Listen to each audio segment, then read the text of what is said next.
ஓம் cream ஆதித்யாய சோமாய மங்களாய புதாய குரு சுக்ர சனிப்பியச்ச ராகவே கேதவே நமக.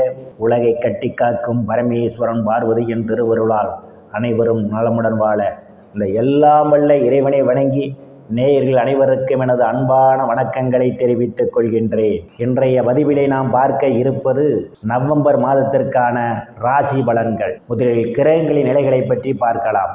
November மாதம் 1ஆம் தேதி வாக்கிய பஞ்சாங்கத்தின்படி கிரகங்களுடைய நிலைகள்.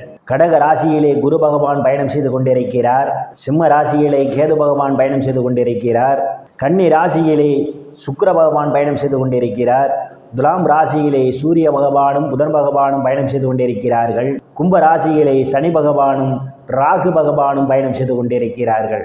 இம்மாதம் 2 கிரகங்கள் இடப்பெயர்ச்சி ஆகின்றன. நவம்பர் மாதம் 3ஆம் தேதி கன்னி ராசியில் பயணம் செய்து கொண்டிருக்கின்ற சுக்கிர பகவான் துலாம் ராசிக்கு இடப்பெயர்ச்சி ஆகிறார். அவர் மீண்டும் நவம்பர் மாதம் 27ஆம் தேதி துலாம் ராசியிலிருந்து விருச்சிக ராசிக்கு இடப்பெயர்ச்சி ஆகிறார்.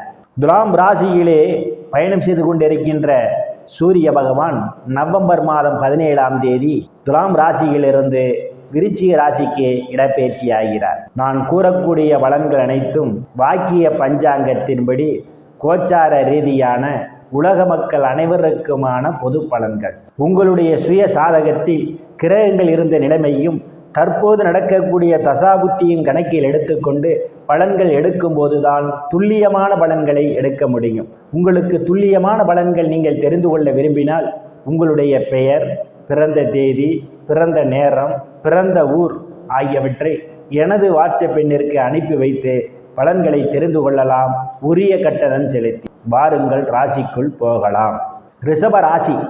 ராசிநாதன் சுக்கிர பகவான் இம்மாதம் ருணரோக சத்துர ஸ்தானத்திலே ஆட்சி பலத்தோடு பயணம் செய்து கொண்டிருப்பதாலும் ராசியை களத்திர ஸ்தானாதிபதியும் விரய ஸ்தானாதிபதியுமான செவ்வாய் பகவான் பார்வையிடுவதாலும் எந்த ஒரு செயல் செய்வதாக இருந்தாலும் ஒன்றுக்கு பல முறை யோசித்து குடும்ப உறுப்பினருடன் கலந்து ஆலோசனை பெற்று செய்வதே மிகவும் சிறப்பாக இருக்கும். தனங்குடும்ப பாகிஸ்தானத்திலே எந்தவித கிரகங்களும் இல்லை. தனங்குடும்ப பாகிஸ்தானத்தை விரய ஸ்தானாதிபதியும் களத்திர ஸ்தானாதிபதியுமான செவ்வாய் பகவான் பார்வையிடுவதாலும் தனங்குடும்ப பாகிஸ்தானாதிபதி புதன் பகவான் இம்மாதம் ருணரோக சத்துர ஸ்தானத்திலே அவர் பயணம் செய்து கொண்டிருப்பதாலும் பணம் கொடுக்கல் வாங்கலில் மிகவும் எச்சரிக்கையுடன் நடந்து கொள்வது மிகவும் நல்லது. தேவையில்லாமல் பணம் சம்பந்தமாக அடுத்தவருக்கு பொறுப்பேற்றுக் கொள்வதில் தவிர்த்துக் கொள்வது மிகவும் நல்லது. உங்களுடைய பேச்சிலே கவனம் தேவை. சில நேரங்களில் சிலருக்கு உங்கள் பேச்சே உங்களுக்கு பாதகத்தை ஏற்படுத்துவதற்கான ஒரு சூழலும் உண்டு. தைரிய வீரிய ஸ்தானத்திலே குரு பகவான் உச்சபலத்தோடு பயணம் செய்து கொண்டிருப்பதால் எந்த ஒரு செயலையும் தைரியமாக செய்வதற்கான மன வலிமை உங்களிடம் உண்டு. இளைய சகோதர சகோதரியுடைய அன்பும் ஆதரவும் உங்களுக்கு நிறைந்திருக்கும். அவர்களால் அனுகூலமான பலன்கள் உண்டு.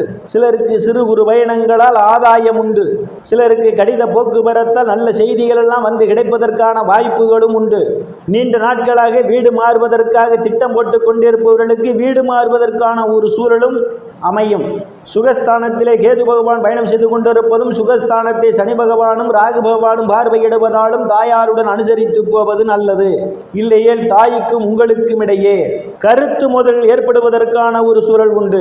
தாயாரின் உடல்நிலையிலே கூடுதல் கவனம் எடுத்துக்கொள்வது மிகவும் நல்லது. சிலர் தாயாருக்காக மருத்துவ செலவு செய்வதற்கான ஒரு சூழலும் ஏற்படலாம். பூமி வீடு வாகனம் வாங்கும் போது ஒன்றுக்கு பல முறை யோசித்து குடும்ப உறுப்பினருடன் கலந்து ஆலோசனை பெற்று வாங்குவதே மிகவும் சிறப்பாக இருக்கும். பூர்வ புண்ணிய ஸ்தானாதிபதி இம்மாதம் ருணரோக சத்துர ஸ்தானத்திலே அவர் பயணம் செய்து கொண்டிருப்பதால் குழந்தைகள் விஷயத்தில் கூடுதல் கவனம் எடுத்துக்கொள்வது மிகவும் நல்லது. சிலருக்கு குழந்தைகள் உங்கள் பேச்சை கேட்க மாட்டார்கள். களத்திர ஸ்தானத்திலே களத்திர ஸ்தானாதிபதி செவ்வாய் பகவான் பயணம் செய்து கொண்டிருப்பதாலும் களத்திர ஸ்தானத்தை குரு பகவான் பார்வையிடுவதாலும் திருமண வயதுடைய ஆண் பெண் இருபாலருக்கும் இதுவரை இருந்து வந்த திருமண தடைகள் எல்லாம் விலகுவதற்கான ஒரு வாய்ப்புகள் உண்டு. கணவன் மனைவி இடையே ஒரு அந்யோன்யம் நிகழும். வேலை விஷயமாகவும் கருத்து வேறுபாடு காரணமாகவும் பிரிந்த தம்பதிகள் எல்லாம் ஒன்று சேர்வதற்கான ஒரு சூழலும் உண்டு. பங்காளியுடன் இதுவரை இருந்து வந்த பிரச்சனைகள் இருந்து பங்காளியுடன் நல்ல நட்புணர்வு ஏற்படும். கூட்டுத் தொழில் செய்பவர்களுக்கெல்லாம் கூட்டுத் தொழிலில் அபரிமிதமான முன்னேற்றத்தை காண முடியும். அஷ்டமஸ்தானத்திலே எந்தவித கிரகங்களும் இல்லை. அஷ்டமாதிபதி குரு பகவான் உச்சபலத்தோடு தைரிய வீரியஸ்தானத்திலே அவர் பயணம் செய்து கொண்டிருப்பதால் தேவையில்லாமல் அடுத்தவர் பிரச்சனையில் தலையிடுவதை தவிர்த்துக் கொள்வது நல்லது. இல்லையேல் உங்களுக்கு மன உளைச்சல் ஏற்படுவதற்கான ஒரு சூழல் உண்டு. எச்சரிக்கை தேவை. பாக்கியஸ்தானத்திலே எந்தவித கிரகங்களும் இல்லை. பாக்கியாதிபதி தொழில் ஸ்தானத்திலே பயணம் செய்து கொண்டிருப்பதும் பாக்கியஸ்தானத்தை குரு பகவான் பார்வையிடுவதாலும் தந்தையினுடைய அன்பும் ஆதரவும் உங்களுக்கு நிறைந்திருக்கும். தந்தை உங்களுக்கு பக்க பலமாக இருப்பார். சில தர்ம காரியங்களிலே ஈடுபடுவீர்கள். சிலர் புண்ணிய ஸ்தலங்களுக்கெல்லாம் போய் வருவீர்கள். பட்ட மேற்படிப்பு படிக்கக்கூடிய மாணவ மாணவிகள் எல்லாம் படிப்பிலே சிறந்து விளங்குவார்கள். பேராசிரியருடைய நன்மதிப்பையும் பாராட்டையும் பெறுவார்கள். வெளிநாடு செல்வதற்காக முயற்சி செய்து கொண்டிருப்பவர்களுக்கு வெளிநாடு செல்வதற்கான வாய்ப்புகளும் தேடி வரும். சிலருக்கு முன்பின் தெரியாதவர்களெல்லாம் உதவிக்கரம் நீட்டுவார்கள். சிலருக்கு அந்நிய மதத்தினரால் அனுகூலமான பலன்கள் உண்டு. தொழில் ஸ்தானத்திலே சனி பகவான் ஆட்சி பலத்தோடு பயணம் செய்து கொண்டிருப்பதும் அவருடன் இணைந்து ராகு பகவானும் பயணம் செய்து கொண்டிருப்பதாலும் நீங்கள் செய்யக்கூடிய தொழிலில் இரட்டிப்பான வருவாய் உண்டு.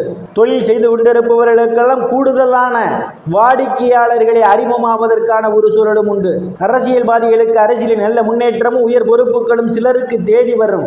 வேலை தேடுபவர்களுக்கெல்லாம் அவரவர் தகுதிக்கு ஏற்றவாறு வேலைகள் கிடைப்பதற்கான வாய்ப்புகள் உண்டு. ஏற்கனவே பணியில் இருப்பவர்களுக்கு பதவி உயர்வு பாராட்டு கிடைக்கும். லாபஸ்தானத்திலே எந்தவித கிரகங்களும் இல்லை. லாபஸ்தானாதிபதி உச்ச பலத்தோடு தைரிய வீரியஸ்தானத்திலே பயணம் செய்து கொண்டிருப்பதும் லாபஸ்தானத்தை லாபஸ்தானாதிபதி பார்வையிடுவதாலும் நீங்கள் செய்யக்கூடிய தொழிலிலே இரட்டிப்பான வருவாய் உண்டு. மூத்த சகோதர சகோதரிகளெல்லாம் உங்களுக்கு பக்க பலமாக இருப்பார்கள். அவர்களால் அனுகூலமான பலன்கள் உண்டு. நண்பர்கள்லாம் உங்களுக்கு பக்க பலமாக இருப்பார்கள். விரயஸ்தானத்திலே எந்தவித கிரகங்களும் இல்லை. விரயஸ்தானாதிபதி களத்திர ஸ்தானத்திலே ஆட்சி பலத்தோடு பயணம் செய்து கொண்டிருப்பதும் விரயஸ்தானத்தை சனி பகவான் பார்வையிடுவதாலும் வெளிநாடு செல்வதற்காக முயற்சி செய்து கொண்டிருப்பவர்களுக்கு வெளிநாடு செல்வதற்கான வாய்ப்புகள் உண்டு. சிலருக்கு அவ்வப்போது தேவையில்லாத செலவுகளும் ஏற்படுவதற்கான ஒரு சூழல் உண்டு. செலவுகள் விஷயத்தில் எச்சரிக்கை தேவை. நேயர்கள் அனைவரும் இறைவனுடைய திருவருளால் அனைத்து செல்வச் செழிப்பும் பெற்று சிறப்புடன் வாழ அந்த எல்லாம் வல்ல இறைவனை வணங்கி நேயர்களை மீண்டும் அடுத்த பதிவில் சந்திக்கும் வரை விடைபெறுவது ஜோதிடர் எஸ் ராமன். நன்றி, வணக்கம்.